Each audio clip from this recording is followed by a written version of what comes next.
آخری حدیث آج کے لیکچر کی 12ویں حدیث امام محمد بن عبداللہ المہدی سے ریلیٹڈ، 12ویں خلیفہ سے ریلیٹڈ 12ویں حدیث.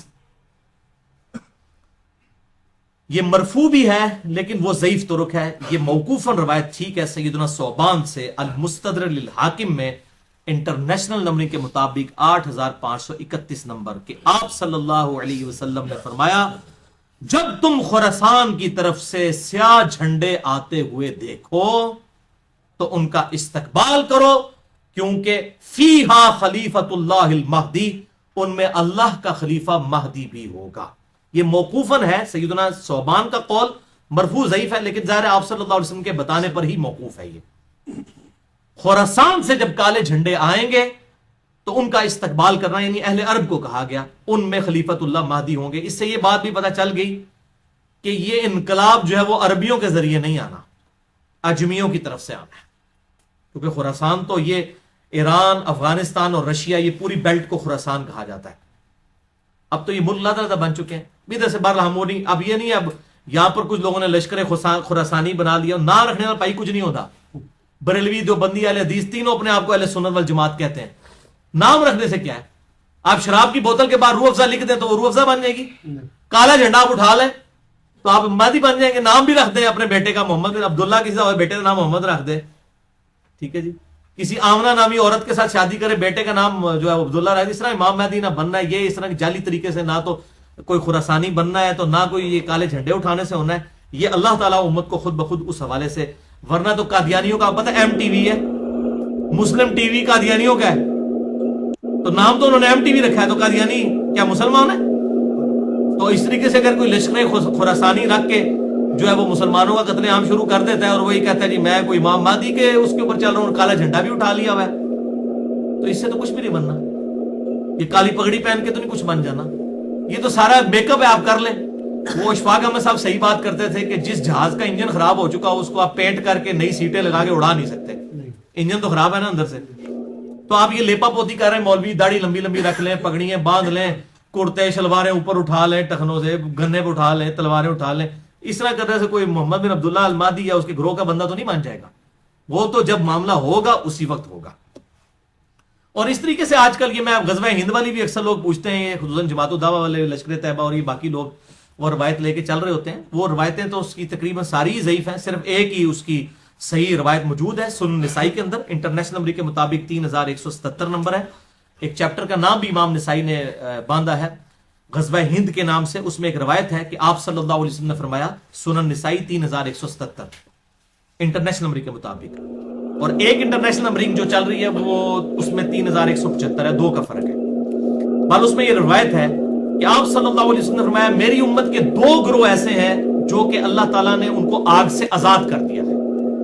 پہلا وہ کہ جو پہلا گروہ وہ جو کہ ہند کے غزوے میں شریک ہوگا. غزوہ کہتے ہیں لڑائی کو، کوئی بھی لڑائی ہو. یہ جو غلط مشہور ہے کہ آپ صلی اللہ علیہ وسلم جس جنگ میں شامل ہوں وہ غزوہ ہوتا ہے اور جو آپ بھیجیں وہ سریہ ہوتا ہے، یہ بالکل جعلی بات ہے. ایسا نہیں ہے، یہ کوئی نہیں. غزوہ کہتے ہی لڑائی کو ہے، سریہ کہتے ہیں رات کے وقت نکلنے کو. تو غزوہ یا سریہ کی یہ ٹرمز بعد میں لوگوں نے ڈیوائز کی ہیں، ورنہ جو یہ غزوہ موتا بولا جاتا ہے اس میں تو آپ صلی اللہ علیہ وسلم کو نہیں تھے شامل. آپ تو مدینہ شریف میں بیٹھے ہوئے تھے، جس میں خالد ابن ولید وہ رومن امپائر سے بچا کے لے کے آئے تھے لشکر. پہلے سیدنا زید ابن حارثہ شہید ہو گیا، آپ صلی اللہ علیہ وسلم مسجد میں بیٹھ کے کہہ رہے ہیں میرے زید کو شہید کر دیا گیا، میرے جعفر کو شہید کر دیا گیا، میرے عبداللہ بن رواحہ کو شہید کر دیا گیا. اب اللہ کی تلواروں میں سے ایک تلوار کے ہاتھ جو ہے مسلمانوں کی وہ جو ہے وہ سپہ سلاری آ گئی ہے. یہ صحیح بخاری میں حدیث ہے، میں نے علم غیب والے لیکچر میں بتائی ہے، مسئلہ نمبر 6A میں. اللہ تعالیٰ نے آپ کو دکھا دیا اتنے 100 کلومیٹر دور کا منظر، تو آپ تو موجود نہیں تھے، جسے غزوہ موتا کہا جاتا ہے. حالانکہ غزوہ تو نہیں تھا. یہ غزوہ اور سریہ کی جو یہ ڈیفینیشن غلط ہے، کیونکہ اسے بریلویوں نے حاضر و ناظر کا عقیدہ نکالا ہے. وہ کہتے ہیں یہ دیکھیں غزوہ ہند ہے تو آپ سب خود بھی آئیں گے اس میں. اور پائیے پہلے ایک عقیدے ہی جعلی بناتے ہو، پھر اس میں فٹ ان کرتے ہو باتیں.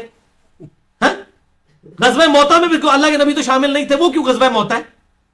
ٹھیک ہے، تو یہ بالکل جعلی باتیں، کسی حدیث میں یہ تفریق نہیں ہے. یہ سنن نسائی 3177 کہ 2 گروہوں کو اللہ نے آگ سے بچا لیا ہے. نمبر 1 جو غزوہ ہند میں شامل ہوں گے، اور نمبر 2 عیسیٰ ابن مریم کے ساتھ جو لوگ شامل ہوں گے. اس میں بھی اشارہ مل رہا ہے کہ قرب قیامت میں ہی کوئی معاملہ ہوگا. وہ محمد بن قاسم جو ہے وہ اپنے اوپر یہ بشارت لگاتا رہا بنو امیہ کا محمود غزنوی جو ہے وہ حملے کرتا رہا دولت کی لالچ کے اندر ادھر آ کے انڈیا میں، اور وہ سومنات پہ حملے کرتا رہا. کیا صوفی لوگ تھے، سارے درباروں میں بیٹھنے والے لوگ تھے. ٹھیک ہے، یہ لوگ اسلام کے لیے آئے تھے. آپ کیا سمجھتے ہیں ظہیر الدین بابر اسلام کی خدمت کرنے آیا تھا یہاں پہ؟ یہ مسلمان حکمران تھے، اسلامی حکمران تو نہیں تھے. یہ اسی طریقے سے تھے جیسے ایک چنگیز خان تھا، بس یہ تھا کہ ان کے ساتھ مسلمان کا ٹائٹل لگا تھا، باقی ہے تو مسلمان تھے. یہ ہم نہیں کہتے کافر تھے، لیکن اسلامی حکومتیں تو کوئی نہیں تھی. تو اس طریقے سے وہ محمد بن قاسم اپنے اوپر لگاتا رہا، اس کے بعد محمود غزنوی اپنے اوپر لگاتا رہا، آج لشکر طیبہ اپنے اوپر لگا رہی ہے. او بھائی یہ قرب قیامت میں ہونا واللہ عالم یہ کس کے اوپر فٹ ہوتی ہے.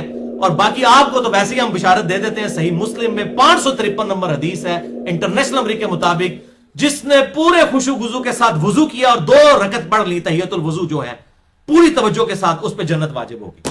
تسی پائی نہ بیڑی بیڑے شامل ہو تے نہ جناب تسی قسطنطینیہ دے حملے شامل ہو، تسی گھر بیٹھ کے پائی جنت دی بشارت لے لو. صحیح مسلم 553. اس تو بعد جو مرضی کرتے رہو.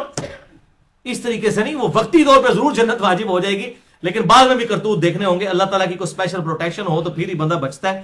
تو یہ اس طریقے سے لوگ جو بشارتیں فٹ کرتے پھرتے ہیں، یہ کوئی کنفرم نہیں ہے. میں نے آپ کو مشکات کا بتا دیا ہے کہ اگر کسی کو شوق ہو تو یہ مشکات کا پورا چیپٹر جو ہے 3-4 چیپٹرز کٹھے ہیں، 142 احادیث ہیں انٹرنیشنل نمبر کے مطابق 5379 سے 5520 تک. یہ آپ قرب قیامت کی نشانیوں کے اوپر پڑھ لیں. اللہ تعالیٰ سے دعا ہے جو حق بات میں نے کہی اللہ تعالیٰ ہمارے دلوں میں راسخ فرمائے. اگر جس بات نے میرے منہ سے کوئی غلط بات نکل گئی تو اللہ تعالیٰ ہمارے دلوں سے محو کر دے. ہمیں کتاب و سنت کی تعلیمات پر عمل کر کے دوسرے بھائیوں تک پہنچانے کی توفیق عطا فرمائے. سبحانک اللہم و بحمدک اشہد ان لا الہ الا انت استغفرک و اتوب الیک وما علینا الا البلاغ المبین. جزاکم اللہ.